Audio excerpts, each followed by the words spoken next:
मधुबन के बाबा, मधुबन के बाबा मुरली वाले, आपका क्या कहना,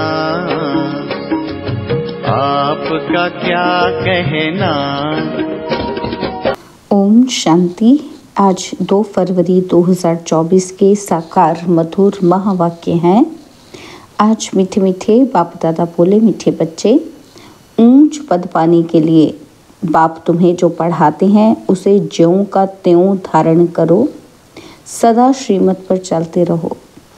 बाबा ने कहा, मीठे बच्चे, ऊंच पद पाने के लिए बाप तुम्हें जो पढ़ाते हैं उसे ज्यों का त्यों धारण करो, सदा श्रीमत पर चलते रहो। बाबा ने आज प्रश्न पूछा कि कभी भी अफसोस ना हो, उसके लिए किस बात पर अच्छी तरह विचार करो। तो उत्तर में आत्मा को बाप समझाते हैं कि हर एक आत्मा जो पार्ट बजा रही है वह ड्रामा में एक्यूरेट नूंधा हुआ है। यह अनादि और अविनाशी ड्रामा है। इस बात पर विचार करो तो कभी भी अफसोस नहीं हो सकता। अफसोस उन्हें होता जो ड्रामा के आदि मध्य अंत को रियलाइज नहीं करते। तुम बच्चों को इस ड्रामा को ज्यों का त्यों साक्षी होकर देखना है। इसमें रोने रूसने की कोई बात नहीं। ओम शांति। रूहानी बाप बैठ रूहानी बच्चों को समझाते हैं कि आत्मा कितनी छोटी है, बहुत छोटी है, और छोटी सी आत्मा से शरीर कितना बड़ा देखने में आता है। छोटी आत्मा अलग हो जाती है तो फिर कुछ भी नहीं देख सकती। आत्मा के ऊपर विचार किया जाता है। इतनी छोटी बिंदी क्या क्या काम करती है। मैग्नीफाई ग्लास होते हैं, उनसे छोटे छोटे हीरों को देखा जाता है कि कोई दाग आदि तो नहीं है। तो आत्मा भी कितनी छोटी है, जैसे मैग्नीफाई ग्लास है जिससे देखते हो। रहती कहाँ है, क्या कनेक्शन है, इन आँखों से कितना बड़ा धरती आसमान देखने में आता है। बिंदी निकल जाने से कुछ नहीं रहता। जैसे बिंदी बाप वैसे बिंदी आत्मा। इतनी छोटी आत्मा प्योर इम्प्योर बनती है। ये बहुत विचार करने की बातें हैं। दूसरा कोई नहीं जानते कि आत्मा क्या है, परमात्मा क्या है। इतनी छोटी आत्मा शरीर में रहकर क्या क्या बनाती है, क्या क्या देखती है। उस आत्मा में सारा पार्ट भरा हुआ है 84 का। कैसे वह काम करती है, वंडर है। इतनी छोटी सी बिंदी में 84 जन्मों का पार्ट नूंधा हुआ है। एक शरीर छोड़ दूसरा लेती है। शरीर से आत्मा निकल गई तो शरीर मर गया। कितना बड़ा शरीर है और कितनी छोटी आत्मा है। यह भी बाबा ने बहुत बार समझाया है कि मनुष्य को कैसे पता पड़े कि यह सृष्टि का चक्र हर 5000 वर्ष बाद फिरता है। फलाना मरा, ये कोई नई बात नहीं। उनकी आत्मा ने यह शरीर छोड़ दूसरा लिया। 5000 वर्ष पहले भी इस नाम रूप को इसी समय छोड़ा था। आत्मा जानती है कि हम एक शरीर छोड़ दूसरे में प्रवेश करती हूँ। अभी तुम शिव जयंती मनाते हो, दिखाते हो कि 5000 वर्ष पहले भी शिव जयंती मनाई थी। हर 5000 वर्ष बाद शिव जयंती जो हीरे तुल्य है मनाते ही हैं। यह सही बातें हैं। विचार सागर मंथन करना होता है जो औरों को समझा सकें। यह त्योहार होते हैं। तुम कहेंगे नई बात नहीं, हिस्ट्री रिपीट होती है। जो फिर 5000 वर्ष बाद जो भी पार्टदारी हैं वह अपना शरीर लेते हैं। एक नाम रूप देश काल छोड़ दूसरा लेते हैं। इस पर विचार सागर मंथन कर ऐसा लिखें जो मनुष्य वंडर खाएं। बच्चों से हम पूछते हैं ना कि आगे कब मिले हो। इतनी छोटी आत्मा से ही पूछना होता है ना, तुम इस नाम रूप में आगे कब मिले थे। आत्मा ने सुना तो बहुत कहते हैं, हाँ बाबा, आपसे कल्प पहले मिले थे। सारा ड्रामा का पार्ट बुद्धि में है। वह होते हैं हद के ड्रामा के एक्टर्स, और यह है बेहद का ड्रामा। यह ड्रामा बड़ा एक्यूरेट है। इसमें ज़रा भी फर्क नहीं पड़ सकता। वह बाइस्कोप होते हैं हद के, मशीन पर चलते हैं। 2-4 रोल भी हो सकते हैं जो फिरते हैं। यह तो अनादि अविनाशी एक ही बेहद का ड्रामा है। इसमें कितनी छोटी आत्मा एक पार्ट बजाए फिर दूसरा बजाती है। 84 जन्मों का कितना बड़ा फिल्म रोल होगा। यह कुदरत है, कोई की बुद्धि में बैठेगा। है तो रिकॉर्ड मिसल बड़ा वंडरफुल है। 84 लाख तो हो ना सके, 84 का ही चक्र है। इनकी पहचान कैसे दी जाए? अखबार वालों को भी समझाओ तो डालेंगे, मैगजीन में भी घड़ी घड़ी डाल सकते हैं। हम इस संगम के समय की ही बातें करते हैं। सतयुग में तो ये बातें होंगी नहीं, ना कलयुग में होंगी। जानवर आदि जो भी कुछ है सबके लिए कहेंगे, फिर 5000 वर्ष के बाद देखेंगे। फर्क नहीं पड़ सकता, ड्रामा में सारी नूंद है। सतयुग में जानवर भी बहुत खूबसूरत होंगे। यह सारी वर्ल्ड की हिस्ट्री ज्योग्राफी रिपीट होगी। जैसे ड्रामा की शूटिंग होती है, मक्खी उड़ी वह भी निकल गई तो फिर रिपीट होगी। अब हम इन छोटी छोटी बातों का ख्याल तो नहीं करेंगे।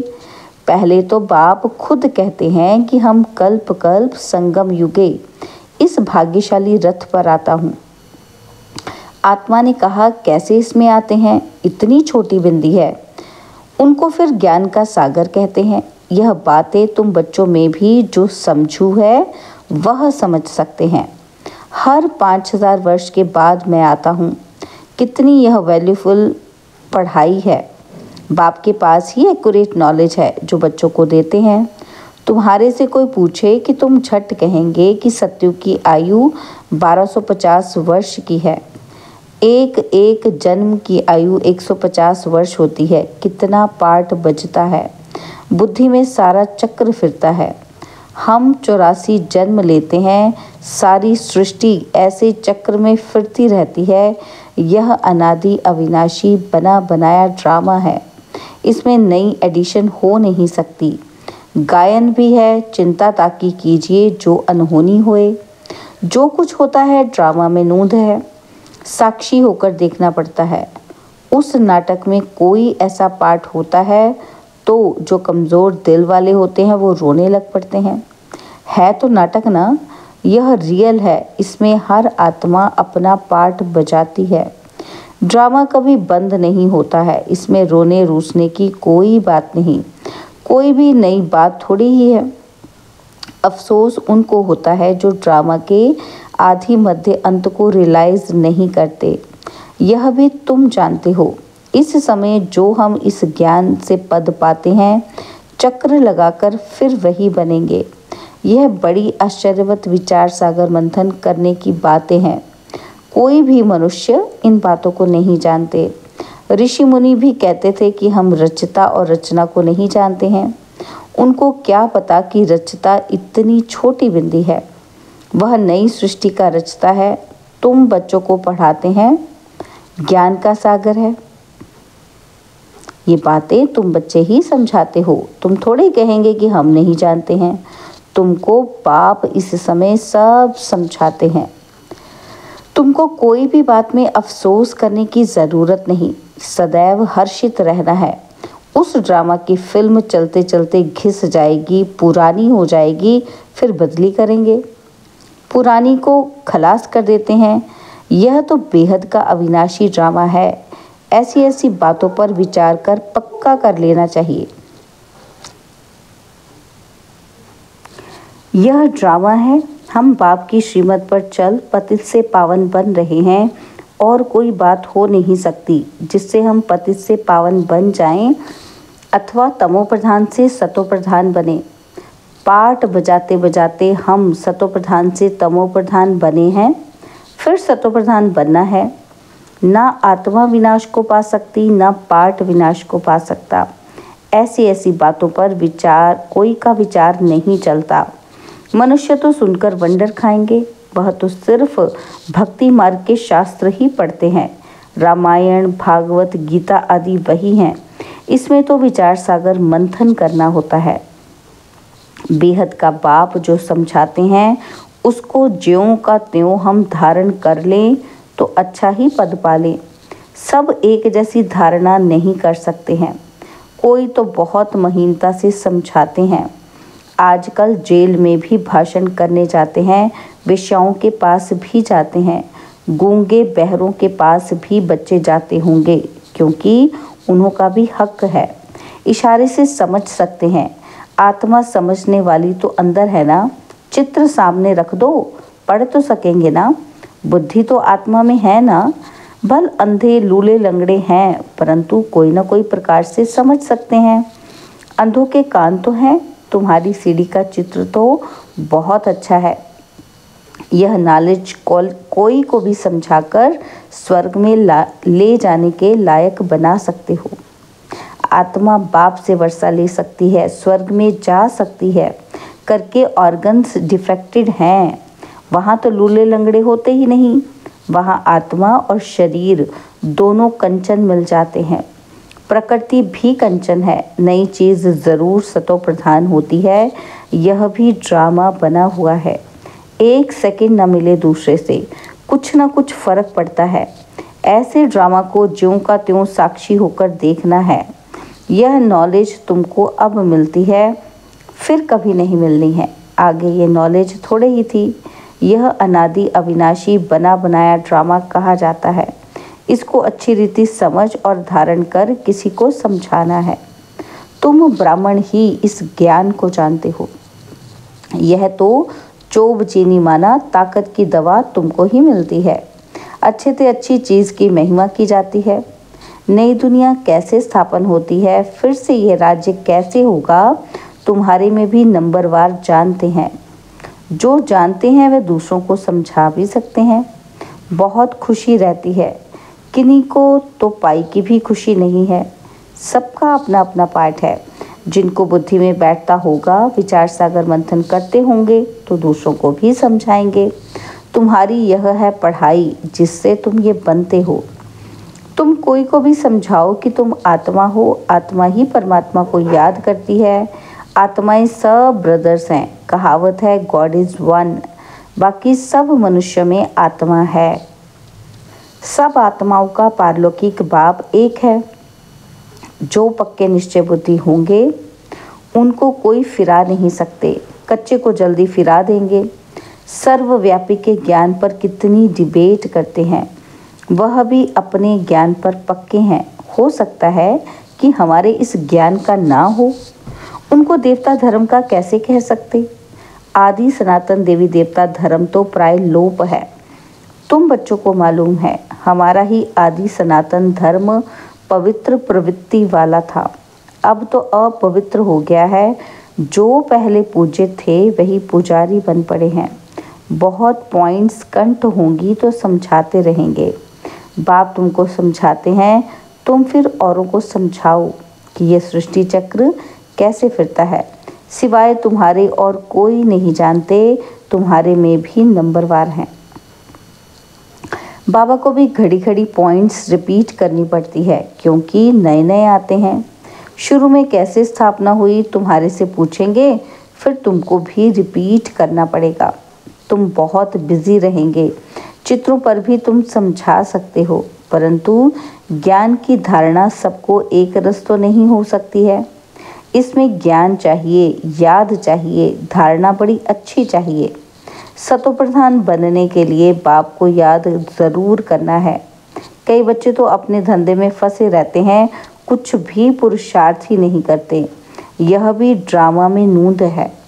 कल्प पहले जिन्होंने जितना पुरुषार्थ किया है उतना ही करेंगे। पिछाड़ी में तुमको एकदम भाई भाई होकर रहना है। नंगे आए हैं, नंगे जाना है। ऐसा ना हो कि पिछाड़ी में कोई याद आ जाए। अभी तो कोई वापस जा ना सके। जब तक विनाश ना हो, स्वर्ग में कैसे जा सकेंगे। ज़रूर या तो सूक्ष्म वतन में जाएंगे या यहाँ ही जन्म लेंगे। बाकी जो कमी रही होगी उसका पुरुषार्थ करेंगे। वह भी बड़े हो तब समझ सके। यह भी ड्रामा में सारी नूंद है।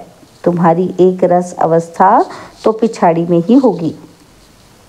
ऐसे नहीं लिखने से सब याद हो सकता है। फिर लाइब्रेरीज आदि में इतनी किताबें क्यों होती हैं। डॉक्टर वकील लोग बहुत किताबें रखते हैं, स्टडी करते रहते हैं। वह मनुष्य के वकील बनते हैं और तुम आत्माएं आत्माओं की वकील बनती हो। आत्माएं आत्माओं को पढ़ाती हैं, वह है जिस्मानी पढ़ाई और यह है रूहानी पढ़ाई। इस रूहानी पढ़ाई से फिर 21 जन्म कभी भूल चूक नहीं होगी। माया के राज्य में बहुत भूल चूक होती रहती है, जिस कारण से सहन करना पड़ता है। जो पूरा नहीं पढ़ेंगे, कर्मातीत अवस्था को नहीं पाएंगे, तो सहन करना ही पड़ेगा। फिर पद भी कम हो जाएगा। विचार सागर मंथन कर औरों को सुनाते रहेंगे, तब चिंतन चलेगा। बच्चे जानते हैं कि कल्प पहले भी ऐसे बाप आया था जिसकी शिव जयंती मनाई जाती है। लड़ाई आदि की तो कोई बात नहीं, वह सब है शास्त्रों की बातें और यह पढ़ाई है। आमदनी में खुशी होती है, जिसको लाख होते हैं उनको जास्ती खुशी होती है। कोई लखपति भी होते हैं और कोई कखपति भी होते हैं, अर्थात थोड़े पैसे वाले भी होते हैं। तो जिनके पास जितने ज्ञान रत्न होंगे उतनी खुशी भी होगी। अच्छा, मीठे मीठे सिकिलते बच्चों प्रति माता पिता बाप दादा का याद प्यार और गुड मॉर्निंग। रूहानी बाप की रूहानी बच्चों को नमस्ते। हम रूहानी बच्चों की रूहानी बाप दादाजी को दिलवा जान सिकवा प्रेम से नमस्ते। ओम शांति। प्यारे बाबा, मीठे बाबा, मेरे बाबा, शुक्रिया बाबा, शुक्रिया बाबा, शुक्रिया। धारणा के लिए मुख्य सार है, पहला पॉइंट है, विचार सागर मंथन कर स्वयं को ज्ञान रत्नों से भरपूर करना है। ड्रामा के राज को अच्छी रीति समझकर दूसरों को समझाना है। किसी भी बात में अफसोस न कर सदा हर्षित रहना है। और दूसरा पॉइंट है, अपनी अवस्था बहुत काल से एक रस बनानी है, ताकि पिछाड़ी में एक बाप के सिवाय दूसरा कोई भी याद ना आए। अभ्यास करना है कि हम भाई भाई हैं, अभी वापस जाते हैं। बाबा ने आज वरदान दिया, अलबेलेपन की लहर को विदाई दे, सदा उमंग उत्साह में रहने वाली समझदार आत्मा भव। अलबेलेपन की लहर को विदाई दे, सदा उमंग उत्साह में रहने वाली समझदार आत्मा भव। कई बच्चे दूसरों को देखकर स्वयं अलबेले हो जाते हैं, सोचते हैं ये तो होता ही है, चलता ही है। क्या एक ने ठोकर खाई तो उसे देखकर अलबेलेपन में आकर खुद भी ठोकर खाना, ये समझदारी है? बाप दादा को रहम आता है कि ऐसे अलबेले रहने वालों के लिए पश्चाताप की घड़ियां कितनी कठिन होंगी। इसलिए समझदार बन अलबेलेपन की लहर को, दूसरों को देखने की लहर को मन से विदाई दो। औरों को नहीं देखो, बाप को देखो। स्लोगन है, वारिस क्वालिटी तैयार करो तब प्रत्यक्षता का नगाड़ा बजेगा। वारिस क्वालिटी तैयार करो तब प्रत्यक्षता का नगाड़ा बजेगा। ओम शांति।